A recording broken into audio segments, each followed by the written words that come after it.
All right, everybody, welcome back. First and foremost, I wanted to apologize about the length and the lack of energy in the last video. Uh, I worked very hard on that script, and about halfway through the video, I realized the script was not a good idea. So I shortened things up quite a bit. There's still like a more like a guideline rather than a script this time. So I apologize. I will work on it. It is all a work in progress, but the most important thing is I'm about to bring you some money. I'm about to bring you the most winning bets of any channel in YouTube history starting this week. Starting with Kamaru Usman versus Joaquin Buckley. Um, this fight, everyone is on Buckley. Usman has the size. He has the wrestling pedigree. He has the cardio. He is going to smother Buckley over at least 3 rounds. Buckley is explosive, but he's short for the division. He's pretty small. He moved up because or he moved down. He moved down. So he's actually did the right thing, but he's still really small for this division. Usman averages 3 fights per takedown. He usually starts slow, so I expect him to lose the first round. But I think he's just going to grind out minutes and top control. Buckley is going to fade after the first round and a half. Then Usman, there's not going to be any like struggle or any threat of not getting knocked out from Usman, and he'll just pressure him and pressure him and pressure him. Remember, everyone, Usman on like a 4-day notice would have beat Hamzat in a 5-round fight. Hamzat destroys Buckley. What's everyone doing here? Follow me for the right picks. Let's make the money. Moving on. We're looking at Miranda Maverick versus Rose Namajunas. I love Rose, Thug Rose, but Maverick brings strength, size, and relentless pressure. I like to think of her as like the Marab of the women's division. Rose has struggled with this in the past matchups. She struggled with it against Erin Blanchfield the last 3 rounds, and she struggled against Menon Farod about getting like outsized and overpowered. She's going to be way bigger than Miranda Maverick's gonna be way bigger than Rose Namajunas. Rose is the cleaner striker, but I feel like Maverick's takedowns and top control are the difference. On short notice, Maverick can press the pace and keep Rose on the defensive. If she can get this to the mat consistently, she will bank rounds. It's only a 3-round fight, so don't expect a finish. Just dominant position and control. She might lose the first round, but she will pick up the pressure, and she does a lot of like the trips and stuff that Marab does. And again, I don't think since Rose has moved up in weight class, it's not like she was struggling. Like, she's not a big girl.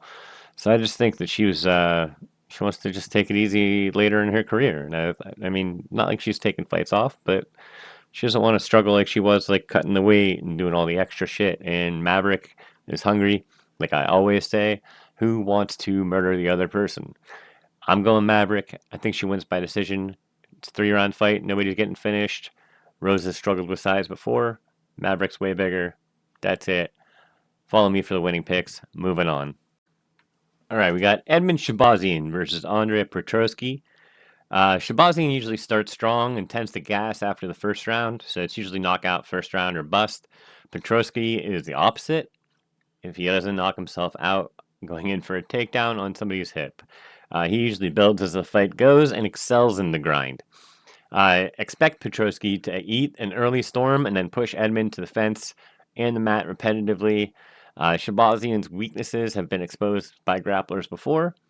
This one tilts towards Petrosky on cardio and pressure alone. I think Petrosky gets it done by decision. He does go for a lot of head and arm chokes, though, so watch out for that, because I think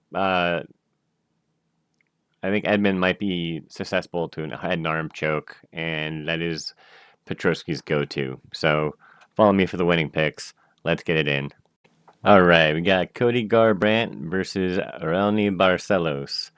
Garbrandt is a fast and he's dangerous early, but his chin can't be trusted anymore. Barcelos is a clean striker with solid defense and better output over 3 rounds. If Garbrandt can't land that perfect shot, he will get outworked. Barcelos also mixes in the occasional takedown, and he could steal rounds. The safer, more technical fighter takes this fight. I got Barcelos by decision. We all love Cody Garbrandt, but he tends to, when he gets bullied by size, he tends to stay getting bullied by size. There is a bit of an age discrepancy here, but I think with the wear and tear that Cody got from fighting juiced up, faking, cheating TJ Dillashaw, I think he suffered too much damage, and Rowney gets this win by decision. He could get a submission, though, but I think decision. Let's get it into the next fight. All right, we got Mansour Abdul-Malik versus Cody Brundage. Abdul-Malik is a relentless fighter. It strives in dogfights. Brundage tends to fade after the first round. He is pretty durable, and he usually tends to land stuff early. But Malik, I think his pressure and durability will make him the longer lasting threat in this fight. If this hits the second round and Malik's still standing, I think the tide turns if Cody's winning the first and he loses the second and the third. Expect Malik to control the cage and outwork Brundage to a decision. I think Cody starts strong, but he gets outworked and outsized. Nothing against him. Malik is a giant man.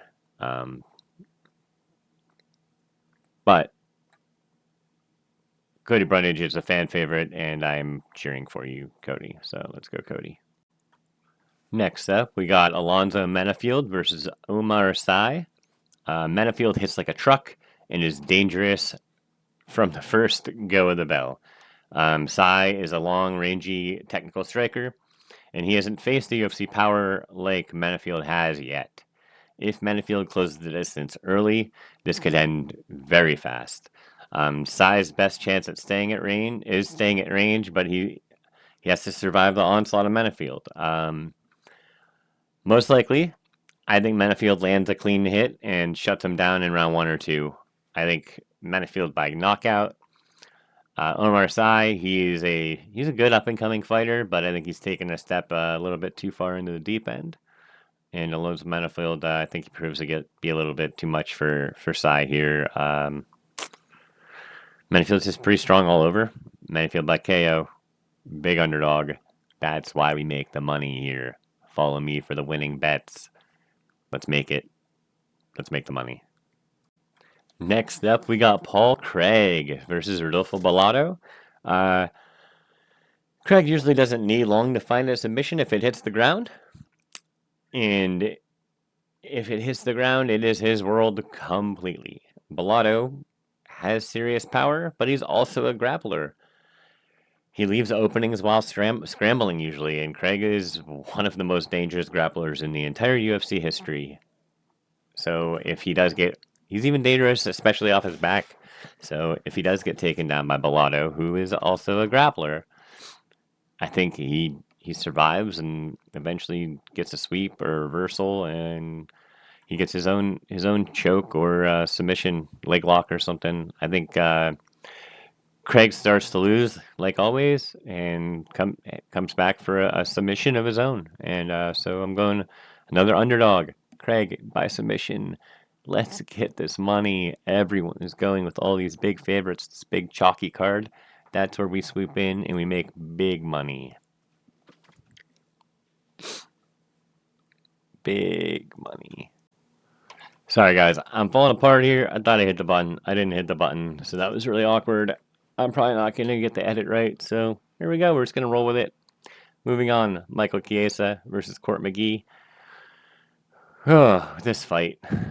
Chiesa thrives in grappling heavy fights, so he should find success in taking McGee down early. There should be a giant size discrepancy. McGee is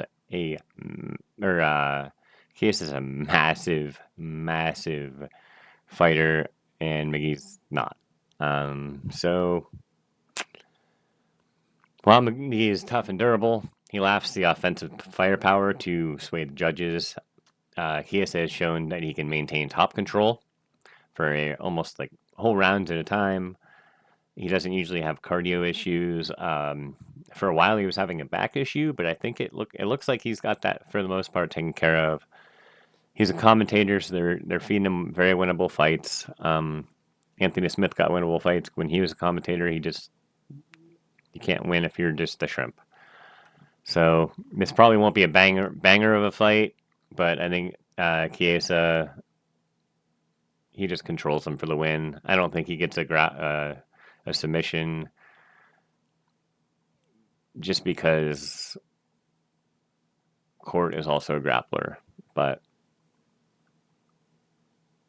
let's go Chiesa decision, just because Court's not also a grappler, and I don't think he's going to get a submission, but he could.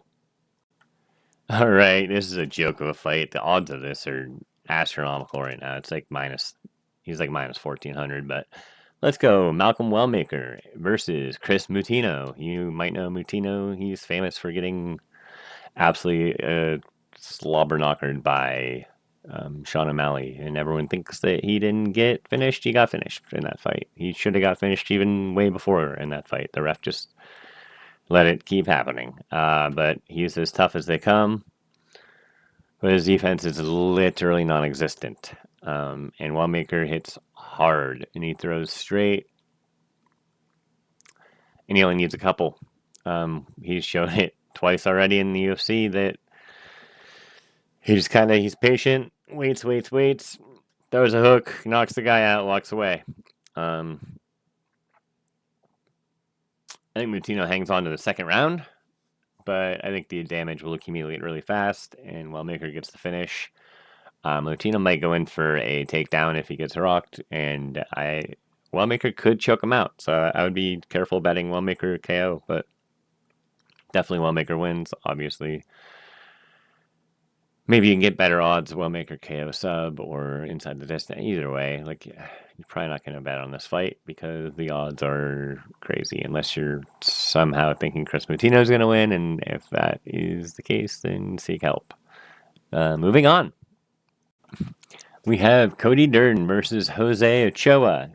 Durden knows how to win rounds with wrestling and ground control. Ochoa is a scrappy fighter that's never faced this type of pressure over 3 rounds. If Durden sticks to his strengths and doesn't get his orbital bone broken in the first round, he should stay on top and bank control time. Ochoa might land some decent shots, but he's very inactive. He seemed very inactive the fights I saw him in, and it won't be enough. Expect a very wrestling-heavy grind from Durden. It says on the stat here, he goes for 4 takedowns every 15 minutes, and it seems like it's 4 every 15 seconds with him. And he's got a 47% takedown accuracy, which isn't terrible. So I would expect Durden to win this by decision. I don't think Ochoa is going to finish him, and he's not going to outlast him as far as a cardio or wrestling advantage. So Durden, easy pick. I believe this might be an underdog too. So here we go. Let's make that money. Moving on to Ricky Simon versus Cameron Smotherman. Most people forget Simon is the last person to beat Merab Dvalishvili. He beat him. Merab. He beat him. So, yeah, might have just swayed given my pick away, but Simon is one of the best wrestlers in the division. He knows how to dominate the positions. He got a giant knockout, so he has power. Smotherman throws more on the feet, but he lacks takedown defense, which Simon does 5 takedowns a fight on average. So he will shoot early and often, and he will make this a fight. Smotherman cannot win this type of fight unless Smotherman lands some kind of Hail Mary strike. This is going to be Simon, 10 plus minutes of ground time. It'll be a 30-27 decision. People are going to boo, but Simon doesn't care. He's moving up. Let's get this money. Follow me. There's going to be bets at the end here, and you won't even believe the value that I have. You have to follow, like, and subscribe. You're going to be begging me for my PayPal so you can pay me with how much money you're about to win following this channel.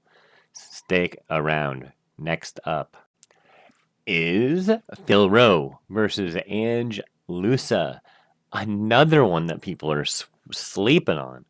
Rowe will use his reach well, and he always lands clean when he is focused.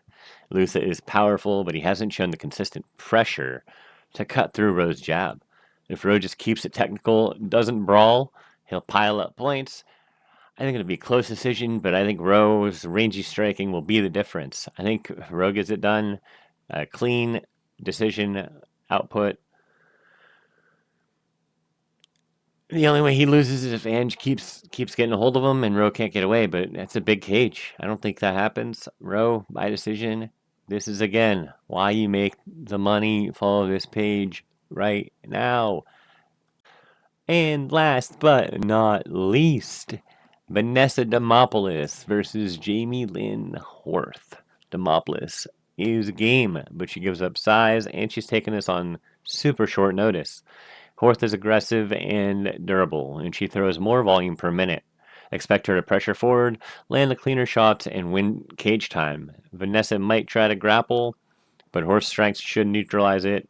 Over 3 rounds, Horth simply has more paths to winning, and she is the much bigger girl. I love Vanessa. I think she's super cute too. I'll